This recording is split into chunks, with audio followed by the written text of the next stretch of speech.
Olá, pessoal, tudo bem com vocês? Estamos aqui hoje para mais uma aula de sociologia. Hoje nós vamos estudar um pouquinho as ideias iluministas versus as ideias do cristianismo. Nós vamos colocar aí em oposição essas ideias para trazer uma reflexão importante e interessante. Quero que vocês prestem bastante atenção na aula de hoje, reflitam bastante sobre esses pensamentos que vão ser colocados aqui, tá bom? Prestem atenção, a gente vai iniciar então a nossa aula de hoje. Como eu disse para vocês, nós vamos colocar aqui em oposição a ideia do iluminismo e a ideia do cristianismo. Na semana passada, vocês pesquisaram alguns autores e fizeram uma apresentação, me enviaram os vídeos sobre as ideias de alguns pensadores que participaram e que formaram o pensamento iluminista. Hoje eu vou refletir com vocês sobre alguns desses autores e algumas ideias que são importantes a gente entender e são importantes a gente refletir. O primeiro pensador que a apostila traz e que vocês pesquisaram foi John Locke. John Locke, ele foi um importante pensador do iluminismo. Ele trouxe várias contribuições para que a ideia iluminista, o pensamento iluminista, se desenrolasse, né, para que ele crescesse. Bom, para John Locke, ele acreditava que nós não nascemos nem bons nem maus. Vem aí a ideia da tábula rasa, quer dizer que nós somos como um papel em branco. Esse papel em branco vai ser construído, a nossa história vai ser escrita de acordo com a influência do meio que nós vamos ser inseridos. Essa expressão aí, tábula rasa, ela vem do latim, seria melhor traduzida como tábua raspada. Tá? Então, para John Locke, nós vamos construir a nossa história e construir o conhecimento e a verdade pela experiência. Então, John Locke ele baseia-se puramente na experiência. De acordo com ele, a única coisa que nós devemos nos basear, o conhecimento, todo o nosso conhecimento é fruto da nossa experiência. Uma reflexão para nós. A experiência humana, ela é sempre confiável? Será que nós podemos confiar única e exclusivamente na experiência? Bom, vocês se lembram do mito da caverna que Platão conta? No mito das cavernas, ou mito da caverna, vocês lembram que havia ali um grupo de pessoas que viam algumas sombras e conversavam com essas sombras. Eles não sabiam que eram sombras, eles acreditavam que essas sombras tinham vida própria e que podiam trocar conhecimento ali com essas sombras. Até que alguns homens começam a se libertar da caverna e percebem que havia ali uma tocha e que haviam pessoas que carregavam objetos ou que faziam algumas sombras lá no fundo da caverna. E no final das contas, eles não conversavam com a sombra de fato, conversavam com os seres humanos que passavam ali do lado de fora. Eles descobrem um mundo totalmente diferente, muito maior do que eles viam no fundo da caverna. Aqui nós já vemos que existem enganos e alguns problemas na interpretação do ser humano quanto à sua experiência. De fato, esses homens que estavam no fundo da caverna acreditavam e tinham ali a experiência, e baseado nessa experiência de conversar com a sombra, eles acreditavam que a sombra tinha vida própria. Mas a gente vê que eles estavam enganados e há aqui um problema de interpretação. Então, primeira coisa que a gente precisa entender é que pode haver e geralmente acontecem muitos enganos e muitos problemas de interpretação na experiência humana. Agora a gente vai trazer aqui uma reflexão baseada na Bíblia, já que a nossa discussão hoje, a nossa aula, tem o objetivo de colocar aí em oposição a ideia do iluminismo com a ideia do cristianismo, tá bom? A gente começou então falando de John Locke, que foi um pensador iluminista. Olha só o que a Bíblia diz sobre a gente se basear nossa vida, nossa fé na experiência. As experiências, elas podem ser enganadoras. Biblicamente, a experiência, ela precisa ter a sua esfera apropriada, deve ser influenciada, moldada e interpretada pelas escrituras. Às vezes, desejamos interpretar algo que não está em harmonia com a palavra de Deus. E nessas ocasiões, precisamos confiar na Bíblia acima da nossa experiência e dos nossos desejos. Devemos estar atentos para assegurar que as experiências estejam em harmonia com as Escrituras e não contradigam o claro ensino da Bíblia. O protestantismo usa como base um princípio chamado sola scriptura. Sola scriptura significa somente a Escritura, somente a Bíblia, vindo lá do movimento de reforma de Martim Lutero. A maioria das igrejas protestantes, a maioria não, todas as igrejas protestantes baseiam suas doutrinas única e exclusivamente na Bíblia, acima inclusive da experiência. Olha só o que a Bíblia diz sobre o limite que deve haver, o limite de confiança nas nossas experiências. Lá em 2 Coríntios 11, de 1 a 3, existe uma carta de Paulo, que o apóstolo Paulo escreve aos Coríntios, e ele diz sobre o perigo de o ser humano ser enganado. Eu vou pedir para você ler aí, tá? 2 Coríntios 11, de 1 a 3. Essa foi uma carta escrita pelo apóstolo Paulo, e ele diz sobre o perigo dos crentes de Corinto serem enganados por suas experiências, mostrando aqui que o ser humano pode sim se enganar com as suas experiências. É claro que as experiências, elas formam a nossa vida e participam da nossa vida. O que está sendo colocado aqui é que a experiência deve ser sempre analisada à luz da Bíblia para os cristãos, tá? Principalmente aí os protestantes.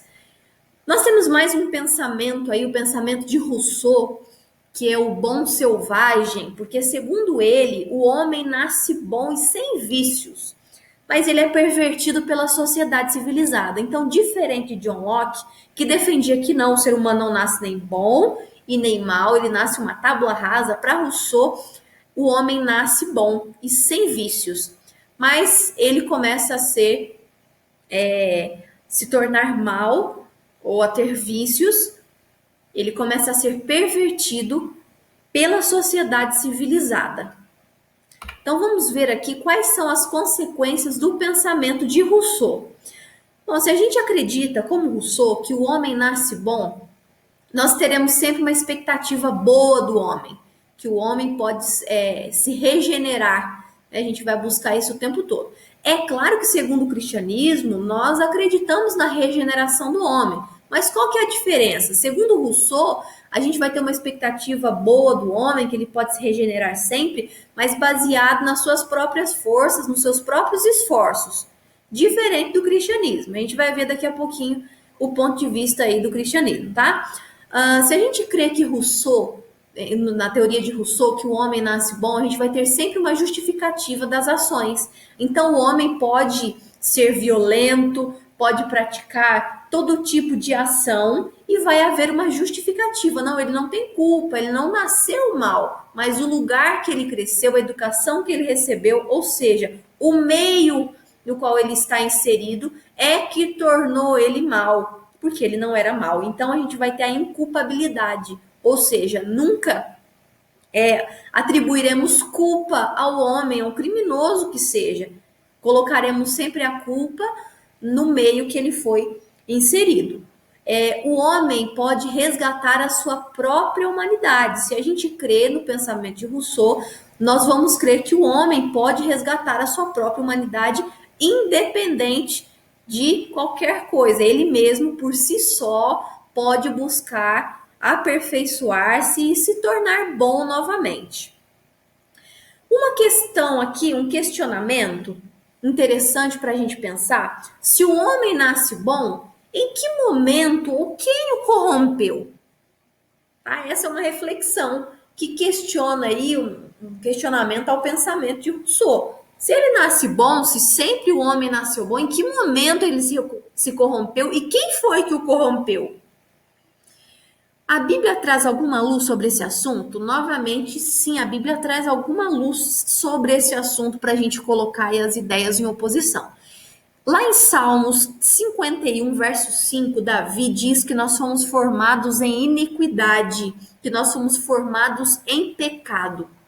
Lá em Romanos, novamente, Paulo, e aqui eu vou pedir para vocês lerem Romanos 7, de 12 a 25. O apóstolo Paulo fala sobre uma lei que ele chama de a lei do pecado que está em nós. É quando Paulo faz aquele desabafo. O mal que eu não quero fazer, esse eu faço, mas o bem que eu não quero fazer, o bem que eu quero fazer, esse eu não faço.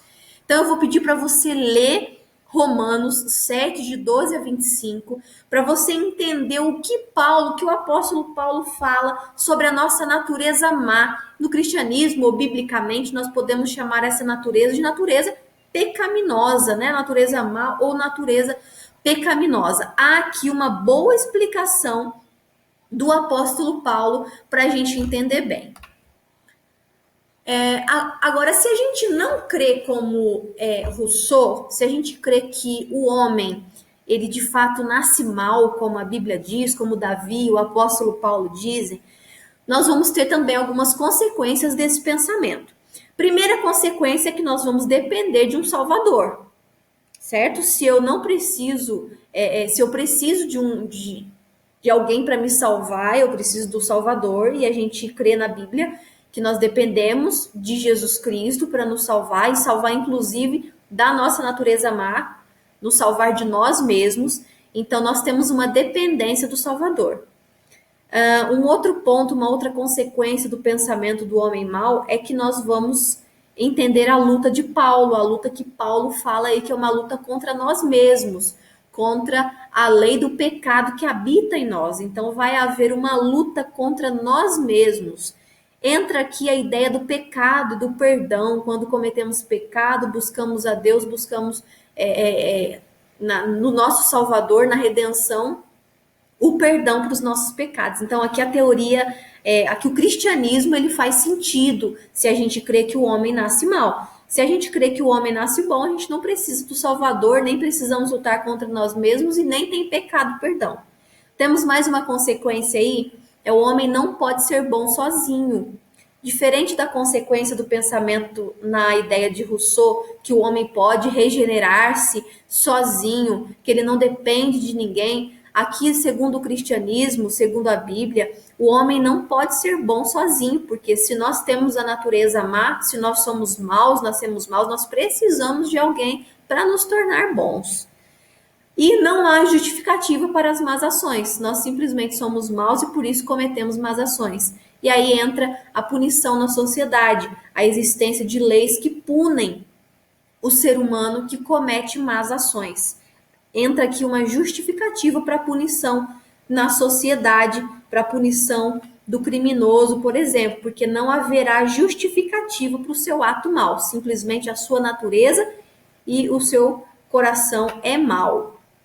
Aqui eu deixo para vocês uma sugestão de vídeo para estudo. Esse vídeo é um vídeo muito interessante. Ele está em inglês, eu não consegui encontrá-lo dublado. Talvez você consiga a legenda aí do YouTube, mas a tradução aqui do título desse vídeo é Nascemos Bons, Bebês nos ajudam a decifrar a origem da moralidade. Existe um estudo científico, e esse estudo científico é colocado aí nesse vídeo para vocês, e mostra um experimento feito com bebês. E nesse experimento feito com bebês, mostra-se que realmente há maldade desde que nascemos. É muito interessante esse vídeo, tá?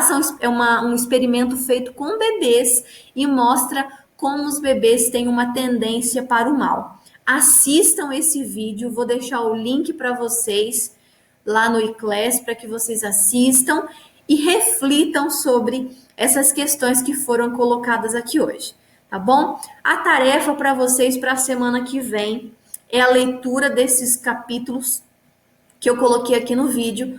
Vou colocar toda a descrição aí no iClass para vocês, mas eu quero que vocês leiam e que vocês discorram, façam um texto e me enviem esse texto dizendo qual foi a reflexão.